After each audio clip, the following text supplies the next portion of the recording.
नमस्ते बच्चों, मैं जीवराज सिंह जीयूपीएस मेघवाल बस्ती देवानी ब्लॉक सुजानगढ़ जिला चूरू। बच्चों, पिछले वीडियो में हमने कृषि पद्धतियों के 2 चरण पढ़े थे। अब शेष चरण हम अभी पढ़ेंगे। तीसरा चरण है खाद एवं उर्वरक देना। ये कृषि पद्धतियों का तीसरा चरण है। वे पदार्थ जिन्हें मिट्टी में पोषक स्तर रखने के लिए मिलाया जाता है उन्हें खाद एवं उर्वरक कहते हैं।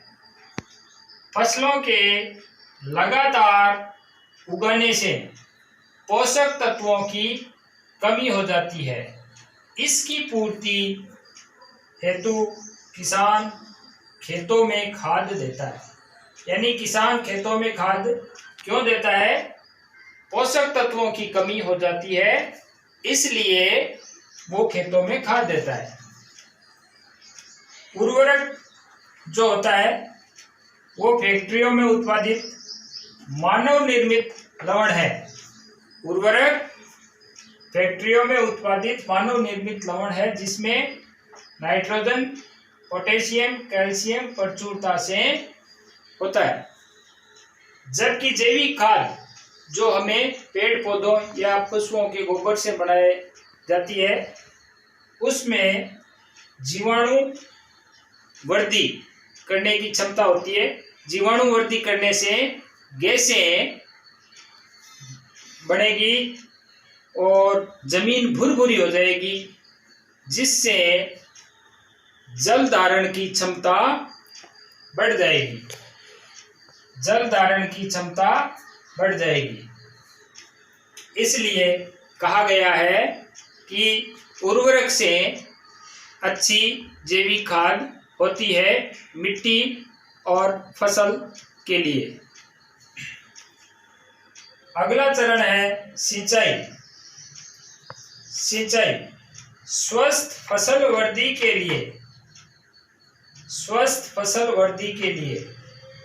निश्चित अंतराल पर एक निश्चित समय पर खेत में जल देना सिंचाई कहलाता है। सिंचाई का समय व बारंबारता, यानी सिंचाई का समय और कब कब सिंचाई करनी है, ये फसल पर, मिट्टी पर और ऋतु पर निर्भर करता है। अलग अलग फसल में, अलग अलग मिट्टी में, अलग अलग ऋतु में सिंचाई करने का समय और बारंबारता भी अलग अलग होगी।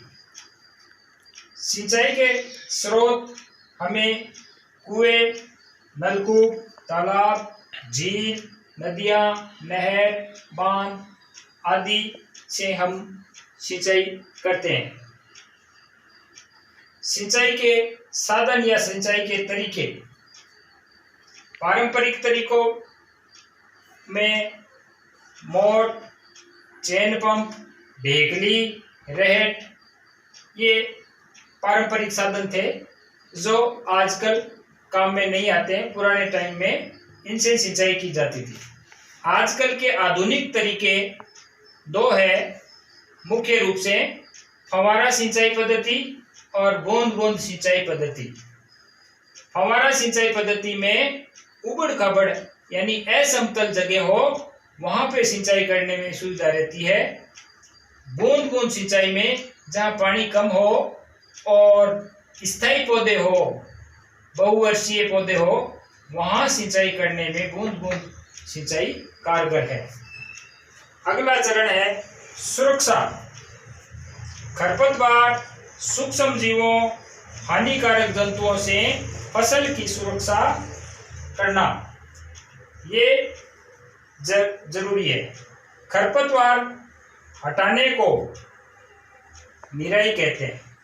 खरपतवार मीन्स अनावश्यक जो फसल में पौधे अपने आप उग जाते हैं उनको खरपतवार कहा जाता है।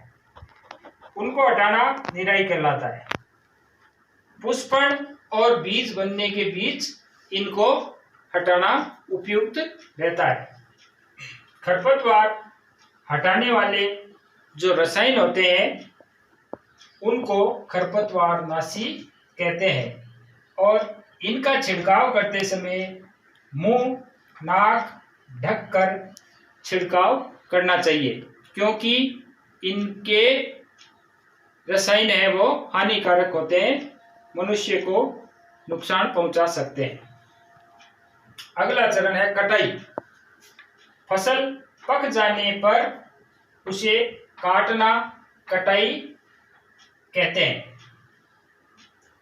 काटने के लिए दरांती, उखाड़ना, हार्वेस्टर ये कटाई के साधन है। दरांती जो देसी पारंपरिक तरीका है, उखाड़ना जो छोटे पौधे होते हैं उनको सीधा उखाड़ा जाता है। हार्वेस्टर ट्रैक्टर या अन्य मशीन से जो कटाई होती है उसको हार्वेस्टर कहते हैं। थ्रेसिंग। थ्रेसिंग काटी गई फसल के बीजों को या दानों को भूसे से अलग करने की जो विधि है उसको थ्रेसिंग कहते हैं। यानी फसल काटने के बाद में उसको दाने या अनाज को अलग करने की जो विधि है उसको थ्रेसिंग कहते हैं। विनोइंग या फटकना। छोटे खेतों के किसान अनाज को भूसे से अलग फटक कर करते हैं। इस विधि को विनोइंग कहते हैं, जो हम पहले की कक्षाओं में पढ़ चुके हैं। अगला चरण है भंडारण। भंडारण के लिए दो बातों का ध्यान रखना आवश्यक है।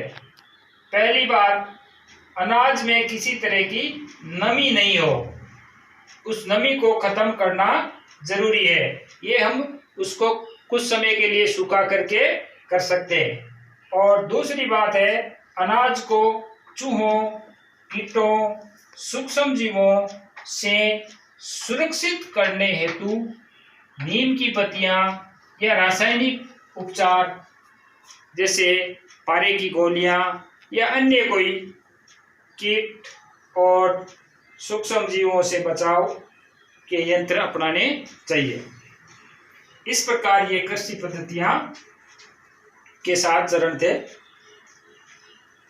इस भोजन के अलावा, पौधों से भोजन के अलावा हमको जंतुओं से भी भोजन मिल सकता है, जिसमें मुख्य रूप से शहद, मांस, अंडा, दूध ये हमको जंतुओं से भोजन के रूप में मिलते हैं।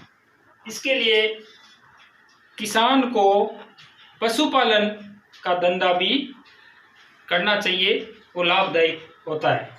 घरों में या खेतों में पालन करने वाले पशुओं को उचित भोजन, आवास एवं देखभाल की आवश्यकता होती है। जब ये बड़े पैमाने पर किया जाता है तो उसे पशुपालन कहते हैं। अर्थात पशुओं को पाल कर भी खाद्य पदार्थ हमको प्राप्त हो सकते हैं। इसलिए किसानों को पशुपालन का धंधा भी साथ में अवश्य करना चाहिए। आज का टॉपिक इतना ही। Thanks. Have a nice day.